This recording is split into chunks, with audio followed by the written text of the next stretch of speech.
లేదు గురువుగారు, వీళ్ల పెళ్లి తర్వాత అసలు మా ఊరికే వెళ్ళలేదు. అదే అపచారం.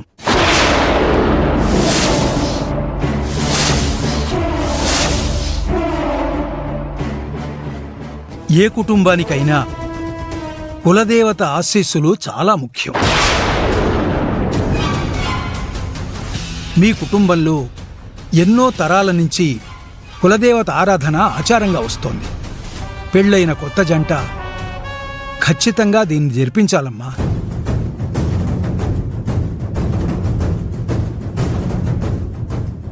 పొరపాటు జరిగింది గురువుగారు.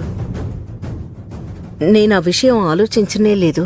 వెంటనే మీ కొడుకు కోడలితో కులదేవత దర్శనం చేయించండి. అంతేకాదు, కులదేవత సమక్షంలో వ్రతం కూడా చేయించండి. ఆ దేవత ఆశీస్సులతో అపార్థాలన్నీ తొలగిపోయి అన్యోన్యత ఏర్పడుతుంది. ఆ,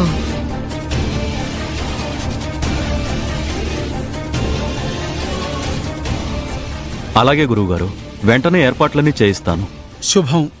మరి నేను వెళ్ళొస్తాను. మంచిది గురువుగారు. మంచిదండి.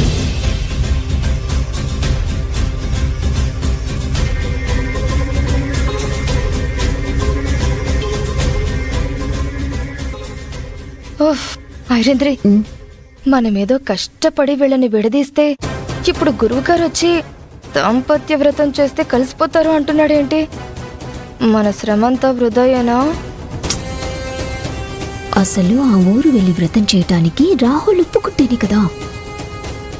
అభితో కలిసి పూజలు పునస్కారాలు చేయటానికి రాహుల్ చచ్చినా ఒప్పుకోడు. అభి, నువ్వు రాహుల్ ఊరెళ్ళడానికి అన్ని ఏర్పాట్లు చేసుకోండమ్మా. వేద, నేను కూడా అమ్మకు ఫోన్ చేసి అక్కడ వ్రతానికి సంబంధించిన ఏర్పాట్లన్నీ చేయమంటాను. అమ్మా, ఇవన్నీ చేయటం నాకు ఇష్టం లేదు. నేనెక్కడికి వెళ్ళను.